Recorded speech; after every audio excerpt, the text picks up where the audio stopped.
money in your practice with no new marketing. Fixing the leaky bucket. I freaking love that terminology, and I'm going to describe this to you first. So here's the mindset around this, right? This leaky bucket. Let me define it. Market, your business is a bucket, an empty bucket for that matter, right? Marketing is the flow of water into a bucket. So someone holds a hose over it, turns the water on, low, high, right? Hot, cold, whatever it is. Marketing is the water flowing into the bucket. So marketing is the water, the leads flowing into your business, all right? And the reason I love this leaky bucket analogy is I think it's really easy to get people dialed in on what they need to be focused on. Now, I'm not here to tell you marketing is bad. I am not here to tell you marketing is not needed. If you notice, it says no new marketing. So that implies that you're currently doing marketing and you understand your marketing and you've diversified your marketing and you understand who it is that you can serve best, and you are using your marketing to attract. That's why I like the term attraction, attract for actual marketing. You're using your marketing strategy to attract the people that are the best fit for your business, right? Then yes, you should be marketing. Here's the issue, and here's where this comes in. And here's where the majority of my clients, what they have done and what they have owned and what they finally step up and say enough is enough, is owning the fact that they've been focused on the marketing and nothing else. And they've used the marketing as a potential, shall we say, because they say, if I just do more marketing, it'll solve my problems, but it won't. Because I'll tell you why. Here's what you have to think about. Marketing is part of the flow of your business. Marketing is part of the template for a successful business. So marketing is just one step, again, in a process. And if you don't look beyond marketing and you don't invest into the other steps equally or as much time, money, and energy, then you're not going to be successful. And this is where that leaky bucket analogy comes in, right? Because if I have that bucket and I have the hose running water into the bucket, if I start to poke holes in that bucket, water starts to run out. No big deal. There's more water flowing in, right? And we could say, well, yeah, that's not a good way, right, to do this, because the bigger the holes and the more holes they are, the more you have to turn the water up. So more time, more energy, and more money spent to put the same amount of water into that bucket just to keep it full. And if we patch those holes in your bucket, in your business, then we could turn the water down. Less time, less money, less energy, right? Because the marketing you're currently doing, the water currently flowing into the bucket would stay in the bucket and not leak out, right? So that's the premise. I'm probably not going to go back to that leaky bucket again because I don't want to jump back and forth, but you can get it, right? Right? If there are no holes in the bucket, it fills up more quickly, and then you can turn the water down. Maybe even turn the water off. But in a world with a leaky bucket, you got to keep the water running over and over and over.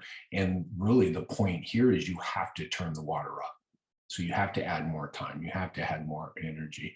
You have to add more money to your marketing to keep the bucket full. Now, this overlay, this structure, this flow of your business, which coincidentally has nothing to do with the water. The flow of your business, this is beautiful, starts with marketing and attraction, right? That's the top of the funnel.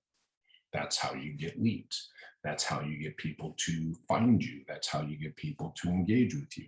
That's how you get people to educate, right? Who may need your help. That's how you get people to raise their hand to say, hey, Jerry, right? I need you in your business to help me, right? That's marketing, that's attraction. Once those people engage you, we then move into the next phase of your business structure, and that's selling. So you guys can already see where I'm going with this. If your marketing program, if you're burning all this time and money and energy into your marketing program, and you haven't put in the work in the sales program, then you're going to lose a lot of those leads who would have scheduled with you. That's the leaky bucket. That's one of the holes in your leaky bucket, right? So maybe even leads aren't getting managed properly. That's one. Number two is maybe leads aren't getting talked to properly. That's number two. Number three is maybe your leads aren't being followed up with. So there are 3 or 4 possible ways at the selling step that you are allowing the leaky bucket. And by the way, each of those is a separate hole. Your cells is not one hole, right? It's all the different holes that we create. And then let me go a step further. After cells, there's excite and retention. They're kind of the same thing. So let's just call, because excite speaks more to this client experience, this experience, but really it's retention. So we move from attraction to selling to retention. So we're looking for these people that believe they can use our services, our treatments, time with our experts, right? They find us, they contact us, starts the sales process. They say yes to their time, to investing their time, money, and energy into the products and services that we have to offer. And now it's time for retention. So how do we keep them? How do we hold them? How do we manage them through what I call this plan of care? So we get someone with low back pain, right, to call us, attraction to selling, right? They agree that what we have to offer them is of value to them, and they agree to exchange their money for this value and their time and their time and energy. They arrive for their first visit. Now they go into the retention process, part of this flow of a successful business, right? So it's attraction to selling to retention. And then the last one is referral. So as they become more happy, as their journey becomes more successful with us, which is far greater than just their outcome, if you guys have heard any of my content, right? We have to manage and set expectations and build trust and do what's best for the patient, right? And if so, then we will have a successful patient journey, right? And then at that point in time is when we ask for the referral, right? The word of mouth referral.